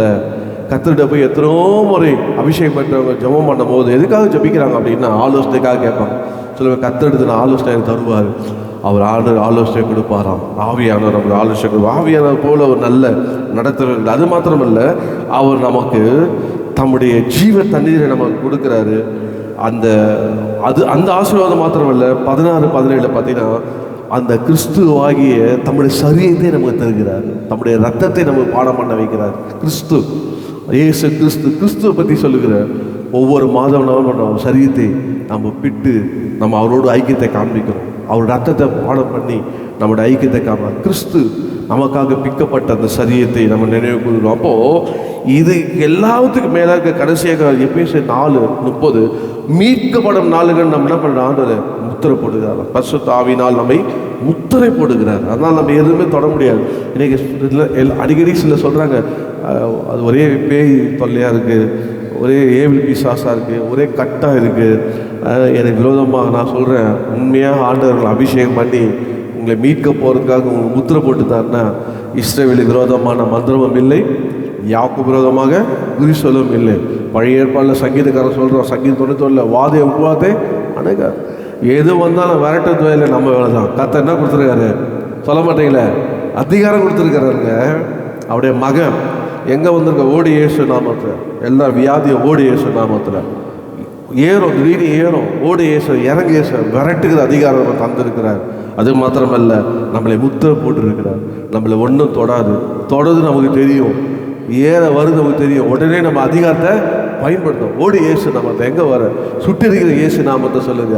அந்த நாமத்தை நம்ம சொல்லும் போது கர்த்தர் நம்மளை விடுதலையாக்குறார். கர்த்தரே ஆவியானவர், அவர் எங்கேயோ அங்கே விடுதலை உண்டு. கர்த்தர் நம்மளை விடுதலையாக்கி அபிஷேகம் பண்ணியிருக்கிறார். அப்போ இந்த அபிஷேகம் நம்ம எல்லா நுங்களையும் முறிக்கும். அதனால் இந்த அபிஷேகத்தில், அதனால் பார்த்திங்கன்னா அடிக்கடி பரிசுத்தவான்கள் சொல்கிற ஒரு காரியம், எப்போதும் இயேசு இந்த அர்த்தம் அந்நிய பாஷை பேச்சு கொண்டே இருப்பார்கள். ஏன்னா அந்நிய பாஷை பேச பேச பேச நமக்குள்ளே தேவனோட ரகசியம் பேச சொல்லுவாங்க. அப்போது ஆண்டவர் நமக்கு என்ன பண்ண, ரெண்டாவது இயேசு கிறிஸ்து நம்மளை அபிஷேகம் பண்ணல. இன்றைக்கி அபிஷேகம் பெறாமல் இருக்கலன்னா நான் அடிக்கடிக்கு சொல்லுவது தான், அபிஷேகத்தை கேட்டுவாங்க. ஆண்டவரே அந்த அந்நிய பாஷையை தாங்கப்பா. நிறைய பேரை பார்த்து கேட்டுப்போம் வீட்டில் போகும்போது, அபிஷேகம் பெற்றுட்டேன்னா தலையோட அபிஷேகம் பெற்றுட்டாங்க, அந்நிய பாஷையை பேசுகிறதுல இல்லை. இப்போ எழுந்து இல்லைங்க, எத்தனை பேர் அபிஷேகம் பெற்றீங்கன்னு சொன்னால் நான் நீங்கள் 10 பேர் எழுந்திருக்கிறதே பெரிய விஷயம். நீங்கள் சபையில் அந்நிய பாஷையை பேசுகிறாங்களே, ஆனால் எல்லாரும் அந்நிய பாஷையை பேச வேணும். இப்படி உங்கள் ஜெபத்தில் அபிஷேகம் பெற்றவங்க அந்நிய பாஷையை பேசி அபிஷேகம் பெறாதவங்களை என்ன பண்ணோம், ஆராதனை மூலியமாக நடத்தணும். கர்த்தர் அபிஷேகம் பண்ணுவார். ஆமென். அதெல்லாம் ஜெபம் கூடி ஜெபிக்கும் போது கர்த்தர் அபிஷேகம் பண்ணுவார். கணவர் அபிஷேகம் பெற்றிருந்தால் மனைவி அபிஷேகத்துக்குள் நடத்துங்க. மனைவி அபிஷேகம் பெற்றால் கணவர் அபிஷேகத்துக்குள் நடத்துங்க. அப்போ ஆவினால் நிரப்பப்பட்டால் அந்த குடும்பம் எப்படி இருக்குன்னா ஆவினாலே நடத்தப்படும். ஆவியானவர் உங்களை எப்படி நடத்துகிறார் என்று நீங்கள் அந்த ஆவினாலே, அதான் சின்ன பிள்ளைங்களை பார்த்தீங்கன்னா சண்டே கிளாஸில் பிள்ளைங்களெல்லாம் இந்த மாதிரி ப்ரோக்ராம் பண்ணும்போது கடைசி நாளில் விபிஎஸ்லாம் அபிஷேகத்தை நடத்துவாங்க. ஏன் அபிஷேகம் நடத்துறாங்கன்னா அந்த பிள்ளை மாத்திரம் அபிஷேகம் பெற்றுச்சுன்னா அந்த அபிஷேகத்திலே என்ன ஆகும், கர்த்தர் நடத்துவார். பிள்ளைகளும் கர்த்தர் நடத்துவார். நம்முடைய ஆண்டவர் இயேசு எதுக்காக பிறந்தார்னா நமக்கு அபிஷேகம் தந்து நம்மளை நடத்தும்படியாக. எதிர்மே காலவேளை பெற்றுக்கொண்டீங்க. ஆமென். மகனாக மாத்திரமல்ல, நம்மளை ஆண்டவர் மகனாக, அதாவது புருஷனாக, நம்மளை தெளிந்த புருஷனாக நம்ம நடக்கும்படி கர்த்தர் நம்மை நடத்துகிறார். ஹல்லேலூயா. அதனால தான் ஒரு கோரஸ் இப்படியாக சொல்லப்பட்டிருக்கோம். பரிசுத்த ஆவியானவருடைய குறித்து சொல்லப்பட்டிருக்கோம். Oh living water, oh fill அப்படின்னு, oh river of God flow down on me, oh river of God, flow out through me, oh river of God, so full and free,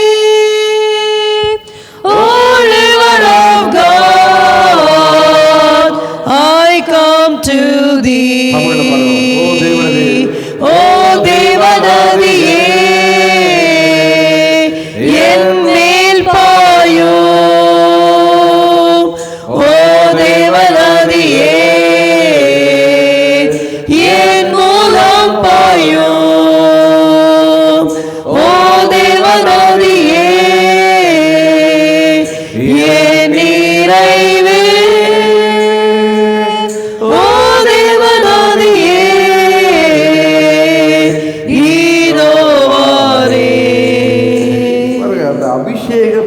உங்களுக்குள்ள ஒரு வாஞ்சை வரும், தாகம் வரும், இந்த தேவன் மேலே தாகம் வரும். ஒவ்வொரு பாடல் பாட நம்ம என்ன கற்றுக்கணும் ஆண்டவருடைய பிள்ளைகளாக அனுபவம் பார்த்தீங்கன்னா, உலகத்தில் இல்லை ஆவிக்குரிய பாடல்கள் எல்லாம் பாருங்க. நாங்களாம் எப்படி பை ஹார்ட்டாக பாடுறோம் அப்படின்னா, அந்த பாடம் புதுசாக உடனே அது மேலே கான்சன்ட்ரேட் பண்ணி அந்த பாட்டை எப்படி பாடுறாங்கன்னு அதை கற்றுட்டு, அப்போல்லாம் ரெக்கார்டர் கிடையாது, அப்புறம் ரெட்ராக்கர் கிடையாது. அந்த பாடு நல்லா இருந்ததுன்னு சொல்லி பாடினவங்கள்கிட்ட போய் உட்காந்து இன்னொரு வாட்டி பாடுங்களேன், இன்னொரு வாட்டி பாடலாம் கேட்டுலாம் நான் இப்போ நிறைய பாட்டு கற்றுக்கிறேன். பாடுங்க அது புதுசாக கேட்டு அந்த மாதிரி நிறைய பாட்டு கற்றுருக்கேன். ஸோ பழைய பாட்டுகளை கற்றுருக்குறேன். அதுதான் வாஞ்சேன். நம்ம உள்ளத்தில் என்ன ஸ்டோர் பண்ணி வைக்கணும், வசனமும் பாடணும். அப்போ ஆவியான அபிஷேகம் பெறும்போது ஆவியான என்ன பண்ணுவாராம், நம்மளோடு எடுத்து தருவார். இப்போ நான் பாடுற பாடலாம் பிரசங்கெல்லாம் பார்த்தீங்கன்னா, நான் எடுக்கலாம் என்ன பார்த்தீங்கன்னா எனக்கு எதுக்கு சம்மந்தமே இல்லை, படிக்கூட தெரியாது. ஆனால் ஆவியான 19 இது வரைக்கும் சபையில் எல்லா செய்தியிலும் கொடுக்க யார் தான் உதவி செய்கிறா, ஆவியான உதவி செய்கிறார். அவர் ஆரம்பிக்கும் போது சொன்னார், வார்த்தையை தருவேன், சபையை தருவேன், நீ நடத்துவேன், நான் உன் கூட இருப்பேன். அவ்வளோதான். வார்த்தையை தருவேன், சபையை தருவேன், வார்த்தையை தருவேன், உன் கூட இருப்பேன், நடத்தேன். இது வரைக்கும் நடத்தினார்.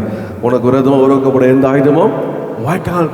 கர்த்தருடைய ஆவியான கொடுத்த வார்த்தை இது வரைக்கும் என் வாழ்க்கையில் ஊழியத்துக்கு கொடுத்த வார்த்தை கர்த்தர் நிறைவேற்றி கொண்டே இருக்கிறார். ரட்சிக்கும் முன்னாடி கொடுத்த வார்த்தை வேறு ஆவியான கொடுத்தாரு. உன்னை யோசேப்பை போல உன் குடும்பத்தில் உன்னை உயர்த்துவேன்னு சொன்னார். ஹவுசிங் போர்டில் இருந்தேன், எனக்கும் அதுக்கு சம்பந்தமே இல்லை, ஆனால் விசுவாசித்தேன். கர்த்தர் என்னை அதே போல் என்னை உயர்த்தினார். கர்த்தர் இப்போ சபையை கொடுத்து 2019 ஏப்ரல் 15 ஃபஸ்ட்டு சர்வீஸே குட் ஃப்ரைடே சர்வீஸ் ஆரம்பிக்கிறோம். கோவிந்தராஜன் இருந்தாங்க, பழைய ஆளு ஜேவிஎஸ் இருந்தார், அப்புறம் சம்பத்தனை இவங்களாம் இருந்தாங்க, அவங்களுக்கு தெரியும். ஃபஸ்ட்டு சர்வீஸே குட் ஃப்ரைடே. குட்டி போட்டோன்னா என்ன ஆச்சு, கரண்ட்டு போயிடுச்சு, மைக்கு செட்லாம் இல்லை. போயிடுச்சு, முட்டி போட்டுட்டு. அதுவும் வந்து குட் ஃப்ரைடே சர்வீஸு. அப்போது மெகாஃபோன் வச்சு தான் நடத்திட்டு இருக்கேன். பிசாசு சொல்கிறான், அப்படியே ஏந்து போயிடு, கரண்ட்டு தான் வீட்டில், அப்படியே போயிடு. நான் சொன்னேன், கரண்ட் இருக்கோ இல்லையா பிசாசு, நீ போயிடு இயேசு நாமத்தில், நீ போயிடு இயேசு நாமத்தில் சொன்னோன்னு அவன் போனால் கரண்ட்டை வந்துடுச்சு. அதனால் கரண்ட் இருக்கோ இல்லையோ, நமக்கு நல்ல சூழ்நிலை இருக்கோ இல்லையோ, இயேசு இருக்கிறார். ஆமென். ஆவியானவர் இருக்கிறார். அதனால் எங்கே வேணாலும் போகலாங்க. கண்ணை கட்டி காட்டில் விட்டால் கூட கவலைப்பட வேண்டியதில்லை. யாருக்கா? அபிஷேகம் பண்ணுறவங்களுக்கு ஆவியானவர் இருக்கிறார். உள்ள பயப்படாத, நான் கூட தான் இருக்கிறேன்னுவார். நான் தான் உன்னை கொண்டு வந்துடுவார். அதனால் அந்த அபிஷேகம் ரொம்ப முக்கியம்.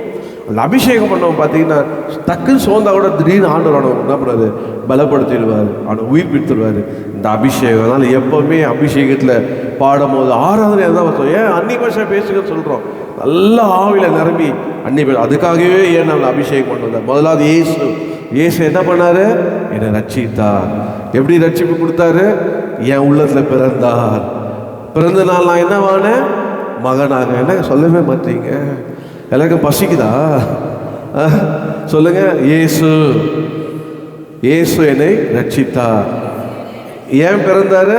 என்னை ரட்சிக்கும்படி. இயேசு உலகத்துக்கு என் உள்ளத்தில் இயேசு பிறந்தார்.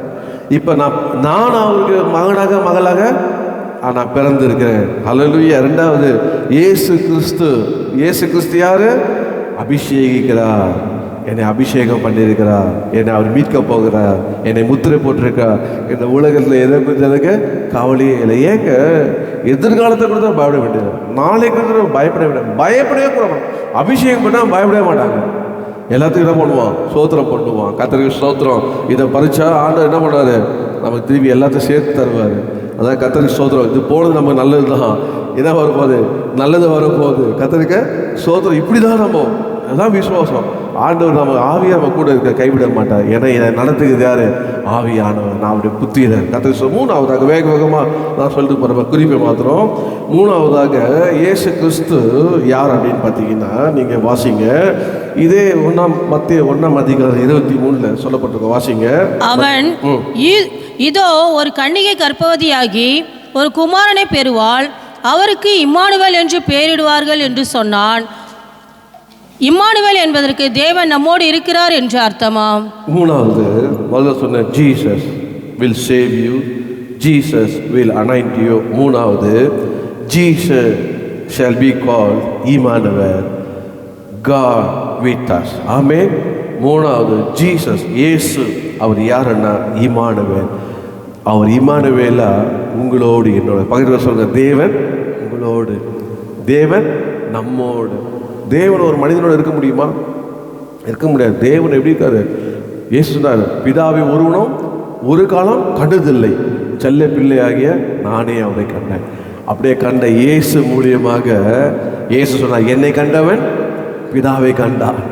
இப்போ இயேசு பிதாவுடைய முழு உருவமும் அவர் நம்மோடு கூட இருக்கிறார். இன்னைக்கு சொல்லலாம், என் கூட யாருமே இல்லைங்க, நான் ரொம்ப தனியாக இருக்கிறேன் அப்படி சொல்லி ரொம்ப அழுவாங்க. ரொம்ப அழுகுறீங்களா? சில தனியாக இருக்கிறேன், பையன் கூட புரிஞ்சிக்க மாட்டான், வீட்டில் பசங்க கூட புரிஞ்சிக்க மாட்டுறாங்க அப்படின்னு சொல்லி கணவர் கூட புரிஞ்சிக்க மாட்டுறாரு அப்படின்னா. எப்போவுமே நான் தனியாகவே இருக்கிறேன், தனியாகவே போராடுறேன். நான் சொல்ல, நீங்கள் தனியாக போராடல, உங்களோட யார் இருக்கிறா? இம்மானுவேல் இருக்கா? சொல்லுங்கள், இம்மானுவேல் இருக்கிறார். இம்மானுவேல் தேவன் உங்களோடு இருக்கிறார், என்னோடு இருக்கிறார். யோவான் 1:4 இந்த உலகத்தில் இருக்க காட்டிலும் உங்களில் இருக்கிற என்னில் இருக்கவர் பெரியவன். எவ்வளோ பெரிய பாக்கியம் பாருங்க. கர்த்தர் என்னோடு இருக்கிறார், கர்த்தர் என்னோடு இருக்கார், இம்மானுவேல் என்னோடு இருக்கார். வேற என்ன வேணும் நமக்கு? கர்த்தர் நம்ம, அந்த இம்மானுவேலா இயேசு இந்த உலகத்தில் பிறந்த நோக்கமே நம்மோடு கூட இருக்கும்படியாக. ஆண்டவர் போகும்போது கூட சொல்லிட்டு போனார், மேலே போகிறாரு. மத்தையில் நீங்கள் பார்த்தீங்கன்னா மேலே போகும்போது ஒரு வார்த்தை சொல்கிறாரு. நீங்கள் மத்தையில் 28:20 இதோ உலகத்தின் முடிவு பிறக்கும் சதா நாட்டில் நான் உங்களோட இருக்கிறேன்னு சொல்லி போயிட்டே இருக்கிறாரு. அவர் உங்களோட இருக்கிறேன்னு சொல்லிட்டே போகிறா, இருக்கிறேன்னு போகிறாரு, இருக்கிறவரு போனார். ஆனால் கூட இருக்கார். நீங்கள் அப்போஸ்தலர் நீங்கள் 18:10 பார்த்தீங்கன்னா பவுலே பயப்படாத, ஒரு உண்மையில கை போடுறதில்லை, நான் என்ன பண்ணுறேன், உன்னோடு கூட இருக்கிறேன், நான் உன்னோடு இருக்கிறேன். ஆமென். கர்த்தர் நம்மளோடு எல்லா நேரங்களிலும் இயேசு நம்மோடு இருக்கிறார். ஹல்லேலூயா.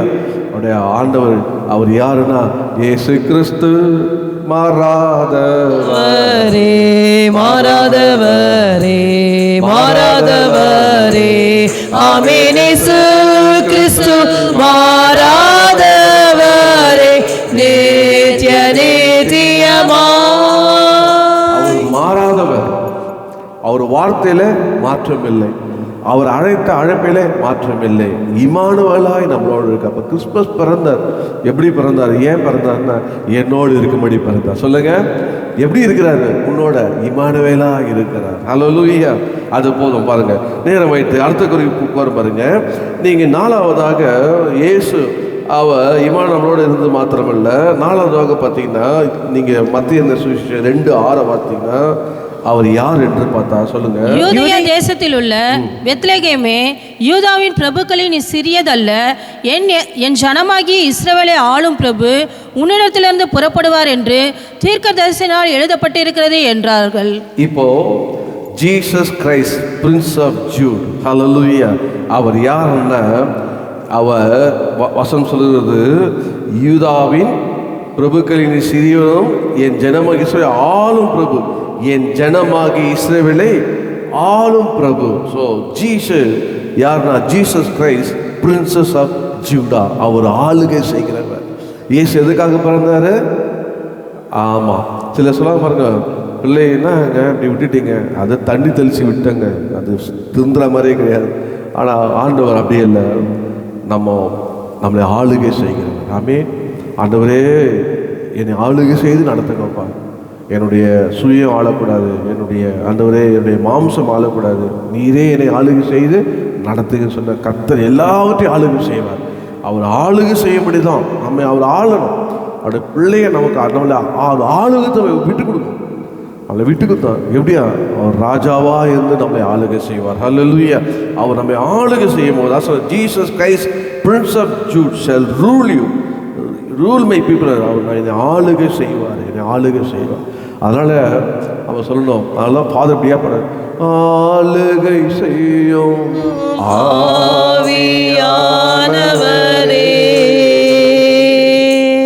பலியாய் தந்தேன் பரிசுத்த மானவரே, ஆளுகை செய்யும் ஆவியானவரே,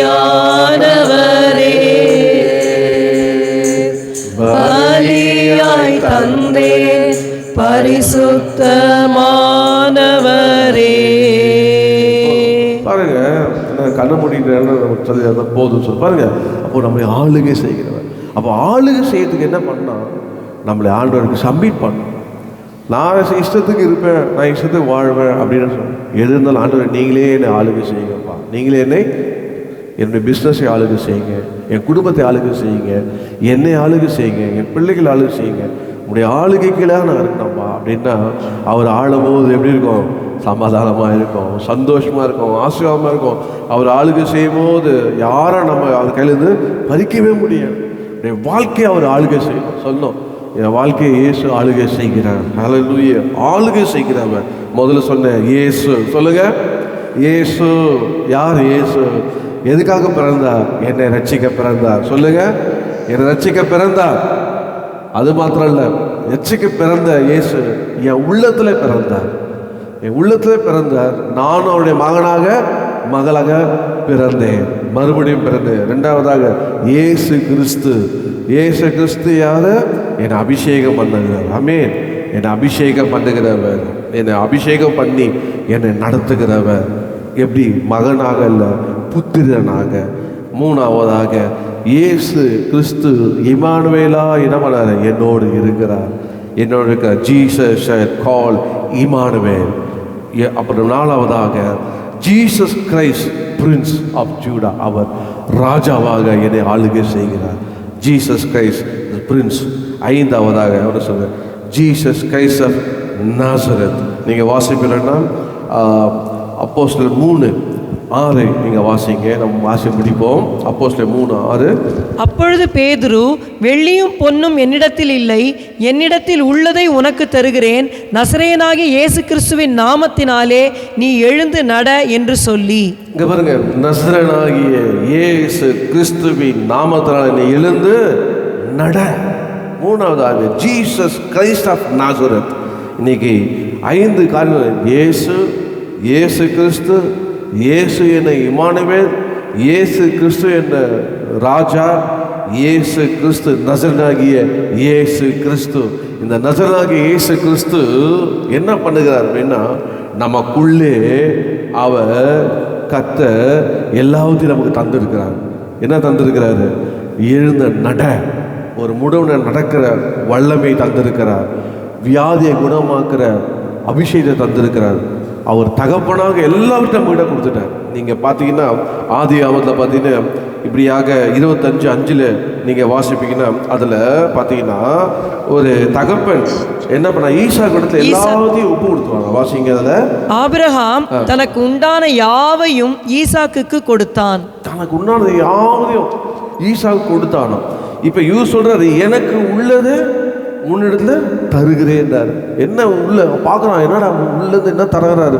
பொண்ணு தருவாரா, வெள்ளி தருவாரா? இல்லை, நசரேயனாகிய இயேசு கிறிஸ்து எனக்குள்ள இருக்கிறார், எனக்குள்ளதை உனக்கு தருகிறேன், எழுந்து நட என்று சொல்லி அவனை நடக்க வைத்தார். கர்த்தருக்கு நாமத்துக்கு மகிமை உண்டாது. அப்போ கடைசியாக இயேசு கிறிஸ்து, நசரேயனாகிய இயேசு கிறிஸ்து நமக்கு என்ன தந்திருக்கிறார், அதை நம்ம என்ன பண்ணோம்? எல்லாத்தையும் நமக்கு தந்திருக்கிறாரு, அதை நாம் கொடுக்க வேண்டும். எப்படி கொடுக்க வேண்டும்னா, ஒரு தகப்பனாக கொடுக்க வேண்டும். பாருங்க, அவன் போய் அவ்வளோ அதிகாரத்தோடு ஃபஸ்ட்டு மிரக்கலுங்க, முதல் அற்புதம் நடக்குது. பேதுரு, யோவானோ, யாக்கோபு போகிறாங்க, முதல் அற்புதம் செய்கிறாங்க. இதுக்கு இயேசு செய்த அற்புதத்தை பார்த்தாங்க, பிரசங்கம் பண்ணாங்க, 3000 பேர் ரட்சிக்கப்பட்டாங்க. அவங்க அந்த அப்போஸ்தலர் 2ஆம் பெந்தெகோஸ்தே நாளில் ஞானஸ்தானம் நடந்துச்சு, ஆனால் அற்புதம் செய்யலை. இதான் முதல் அற்புதம்.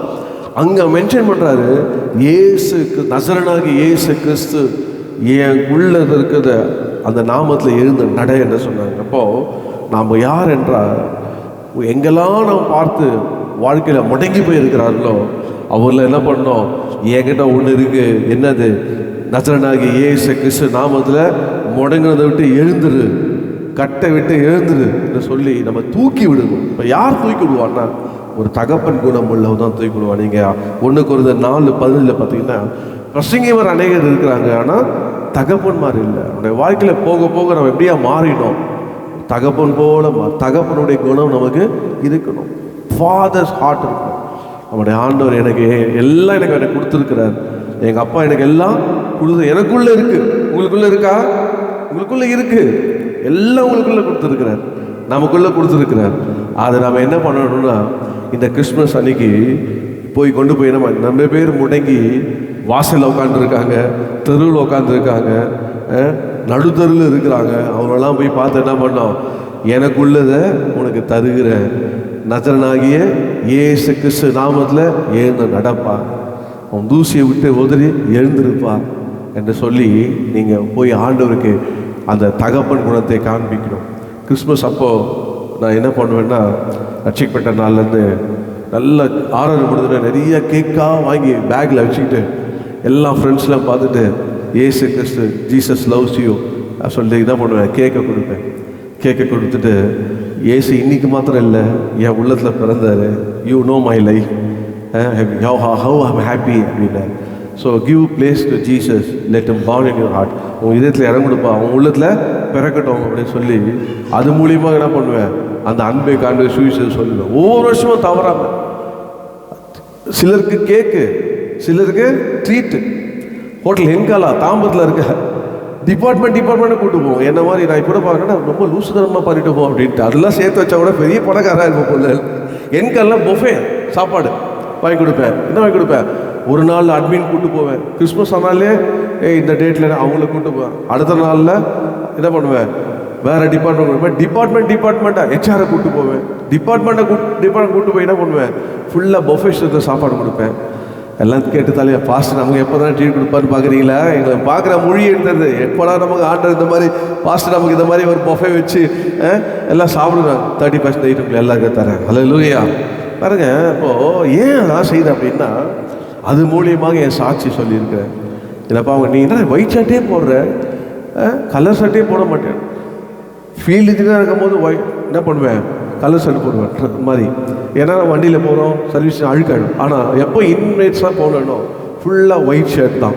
பேண்ட்டு கலர்களாக இருந்தால் கூட ஃபுல்லாக ஒயிட்லேயே இருப்போம். ஆனுவல் ப்ரோக்ராம் நடந்தது, கல்ச்சர் ப்ரோக்ராம் நடந்தது. இப்போ நினச்சாலும் எனக்கு ரொம்ப சிரிப்பாக இருக்குங்க. அது மல்டிநேஷனல் கம்பெனி, அமெரிக்கன் கம்பெனி. அந்த அமெரிக்கன் கம்பெனியில் பார்த்தீங்கன்னா ஏறக்குறைய ஒரு 6000 எம்ப்ளாயிஸ் இருப்பாங்க. நிறைய ஒரு 15 யூனிட்ஸ் இருக்கும். அதில் கேப்ரியல் அப்படின்னு சொல்லிட்டு இங்கே ஒரு ஊழியக்காரர் இருந்தார். அவர்கிட்ட போய் ஜிப்பாவை வேஷ்டி வாங்கிட்டேன். ஜிப்பாவை வேஷ்டி போட்டு அடி ஃபுல்லாக சுற்றிட்டாங்க எங்கே ஐடி கம்பெனியில். அது எப்படி தைரியம் வந்தது தெரிலங்க. நான் எனக்கு ஒரு ஆசை, எப்படியாவது நம்ம என்ன பண்ணலாம், இயேசுவை காமிச்சு இதான் என்னுடைய டெசிஷன், இதான் என்னுடைய டெஸ்டினேஷன், இதான் என்னுடைய கடைசி உடைய வேலை அப்படின்றத அப்போவே என்ன பண்ணேன் போட்டு காமிச்சு எல்லாம் பார்க்கணும். Very nice very nice very nice. V V Sundaram, VVS சொல்லுவாங்க, அவர் தான் பிரசிடென்ட்டு. அவர் செம்ம ஐயர், அவர் எங்கள் பாஸ் ஐயங்கார். வெரி நைஸ் சொல்லிடுறாரு. எது ஜிப்பா வேஸ்டி அப்படியே பாஸ்டர், சிபிஎம் பாஸ்டர் மாதிரி, ஏசிய பாஸ்டர் மாதிரி இருந்தாங்க. அப்படியே எல்லாம் ஒரே ரிலேட்டாக எனக்கு தெரியாத ஆளே இருக்காது. எனக்கு வாட்ச்மேன்லேருந்து ஹை லெவலில் லோலுக்கு எல்லாரும் எனக்கு தெரியும். எல்லாம் கத்தனை திரும்பினால் எல்லாருக்கும் பிரியமாக ஆண்டு எனக்கு புதுசு. இப்போது பார்த்தீங்கன்னா அந்த ஜிப்பா போட்டு அன்றைக்கி ஃபுல்லாக சுற்றிட்டு இருந்தேங்க. அது ஆஃபீஸ் அந்த முடிகிற வரைக்கும் ஃபுல்லானது ஜிப்பா வேஷ்டி போட்டு நடந்துட்டு இருந்தேன். இயேசுவை பற்றி காண்பிட்டாமே. இன்றைக்கி ஊழியத்துக்கு வந்து அமெரிக்காவிலேருந்து நான் கோயிங் டு சர்வ் த லார்டுன்னும் போது அவர் சொன்னால் ஒரு வார்த்தை, எங்கள் மேனேஜரு, இந்த மாதிரி நிறைய பேர் போக மாட்டாங்க, நீ போகிற, ஆனால் அவங்க அப்பத்துலேருந்தே எப்படி தான் இருந்தேன், நீ ஊழியம்னு போனேன், இன்றைக்கி உன் டெஸ்டினேஷன் போய் அடைய போகிற அப்படின்னாங்க. அப்போது நம்முடைய உள்ள என்னென்னா ஒரு தகப்பன் உள்ளே இருக்கணும், நம்ம கொடுக்கணும். இப்போ என்ன கொடுக்கணும், நசராகிய இயேசு கிறிஸ்து உங்களுக்குள்ளே இருக்கிறார். வல்லமையை கொடுங்க, ஜெபத்தை கொடுங்க, விடுதலையை கொடுங்க ஜனங்களுக்கு, ரட்சிப்பை கொடுங்க ஜனங்களுக்கு, அன்பை கொடுங்க ஜனங்களுக்கு. அவன் பார்க்கணும்ப்பா இயேசு கிறிஸ்து பிறந்ததை, இந்த நசரனாகிய இயேசு கிறிஸ்து இவருக்குள்ளே இருக்கிறார்ப்பா அப்படின்னு சொல்லணும். ஆமே. அப்படி சொல்லும் போது கர்த்தர் உங்களை ஆசீர்வதிப்பார், உங்களுக்கு கூடயே இருப்பார். வேதம் சொல்லுகிறது, அவர் அற்புத அடையாள மூலமாய் தம்முடைய வார்த்தையை உறுதி பண்ணும். உங்கள் கூடயே இருப்பாருங்க, உங்களை விட்டு விலகவே மாட்டார், உங்கள் கூடயே இருப்பார். ஃபிசிக்கலாக கூட, ஆவியினால கூட மேலே இருப்பார், உள்ளே இருப்பார், உங்களை சுற்றியில் இருப்பார். அந்த இயேசு உங்களுக்குள்ளே வந்ததுனால அந்த நசரனாகிய இயேசு கிறிஸ்து. அப்போது இயேசு இந்த உலகத்தில் எனக்கு என்ன பண்ணார், ஏன் பிறந்தார், என்னை ரட்சிக்க பிறந்தார், என் உள்ளத்தில் பிறந்திருக்கிறாரு. நான் அவருடைய மகளாக மறுபடியும் பிறந்திருக்கிறேன். இயேசு கிறிஸ்து ஏன் பிறந்தார், என்னை அபிஷேகம் பண்ண பிறந்தார், என்னை நடத்த பிறந்தார், என்னை ஆண்டவர் ஆலோசனை கொடுக்க பிறந்தார், என்னை மீட்க என்னை முத்திரை போட்டு வச்சிருக்கிறாரு. அதனால போஸ்ட் மேலே எப்படி அவர் சீல் போட்டால் தான் அது போய் சேரும், அது போல் நான் மறுபடியும் ஆவினால நான் பிறந்திருக்கிறேன். நம்ம ஆண்டவர் முத்திரை போட்டிருக்கிறார். எப்போ இயேசு வந்தாலும் நான் என் ஆண்டவர் எடுத்துக்கொள்வார். மூணாவதாக இயேசு கிறிஸ்து யாராக இருந்தாரா, அவர் இம்மானுவேலாக என்னோடைய இருக்கிறார். இயேசு கிறிஸ்து இம்மானுவேலாக என்னோடு இருக்கிறார். நான்காவதாக இயேசு கிறிஸ்து என்னை ஆளுகை செய்கிற பிரபுவாக இருக்கிறார். ஐந்தாவதாக நசரேயனாகிய இயேசு கிறிஸ்து எனக்குள்ளே இருக்கிறார். என்னை அவர் அநேகருக்கு கொடுக்க உனாக தகப்பனாக என்னை கர்த்தர் மாற்றிக்கொண்டே வருகிறார். அல்லேலூயா. பெற்றுக்கொண்டீங்களா? இதான் பிறப்பினுடைய நிறைய இருக்குது. ஆனால் இந்த 5 முக்கியமான காரியங்களை கர்த்தர் நாளில் நம்மளோட கூட பேச எழுதலை நம்ம முடிப்போமா? மணி கர்த்தர் கரெக்டாக 6:10 6:05 5 நிமிஷம் நம்ம முடிச்சுடுவோம். எழுதுறேன்னு சொல்லுங்கள். இயேசு நமக்காக பிறந்தார். அல்லேலூயா. இயேசு நமக்காக பிறந்து அவருடைய மகளாக பிறக்கும்படி கர்த்தர் செய்திருக்கிறார். அதனால ஆண்டவர் நமக்கு அதிகாரம் தந்திருக்கிறார். நம்ம இயேசு கிறிஸ்துவோட பிள்ளை. இயேசு கிறிஸ்து நம்மளை அபிஷேகம் பண்ணியிருக்கிறார். ஹல்லேலூயா. இயேசு கிறிஸ்து நம்மளை அபிஷேகம் பண்ணி ஆண்டவர் நம்மை ஹல்லேலூயா நடத்தி கொண்டிருக்கிறார். அதை நீங்கள் பயப்பட வேண்டியதே இல்லை. நீங்கள் ஆண்டவரை என்னை நடத்துங்கப்பான்னு சொல்லலாம். மூணாவதாக இம்மானுவேலாய் நம்மளோடு இருக்கிறார். ஹல்லேலூயா. இம்மானுவேலாய் தேவன் நம்மளோடு இருக்கிறார். நான்காவதாக நம்மை ஆளுகிற பிரபுவாக நம்மோடு கூட. ஐந்தாவதாக நசரேயனாகிய இயேசு கிறிஸ்து நமக்குள்ளே இருக்கிறார். எல்லாரும் ஹாப்பி கிறிஸ்மஸ் சொல்லி முடிச்சிட்டிங்களா? நம்ம முடிச்சிடலாமா? அவருக்கு பர்த்டே, நீங்கள் வந்து அவர் நம்ம முடி பாடி நம்ம துதிப்போம். ஹல்லேலூயா, ஸ்தோத்திரம் ஆண்டவரே. ஓ உமக்கு ஸ்தோத்திரம் அப்பா, கர்த்தாவே உமக்கு ஸ்தோத்திரம் அப்பா. ஹல்லேலூயா, ஸ்தோத்திரம் ஆண்டவரே. ஓ நம்ம பழைய புக்கில் ஒரு பாட்டு இருக்கோம், அதை நம்ம பாடி நம்ம முடிப்போம். ஹல்லேலூயா, ஸ்தோத்திரம் அப்பா. இயேசு மானிடராய் பிறந்தார் இந்த லோகத்தை மீட்டிடவே, இறைவன் ஒளியாய் இருளே உயிர்த்தார். இந்த நற்செய்தி சாற்றிடுவோம், இந்த நற்செய்தி நம்ம சாற்றிடுவோம். ஹல்லேலூயா. பலமா இயேசு மானிடராய் பிறந்தார் இந்த லோகத்தை மீட்டிடவே, இறைவன் ஒளியாய் இருளில் உதித்தார். இந்த நற்செய்தி சாற்றிடுவோம். இறைவன் ஒளியாய் இருளில் உதித்தார். இந்த நற்செய்தி சாற்றிடுவோம். மீட்பர்கள் ராவினிலே தங்கள் வார்த்தையை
என்னென்ன செய்தி? Jesus will save you. Hallelujah. என்னென்ன செய்தி? Jesus Christ will anoint you. என்னென்ன செய்தி? Jesus Christ will rule you. என்ன செய்தி? Jesus Christ will with you as a Emmanuel. என்ன செய்தி? Jesus Christ will exalt you as a father. உன்னை உயர்த்துவார். Jesus Christ அப்படின்னாரு. Hallelujah. இந்த செய்தியோடு போங்க. கர்த்தர் உங்களை ஆசீர்வதிப்பாராக. அவர் பிறந்ததில் ஒரு அர்த்தம்.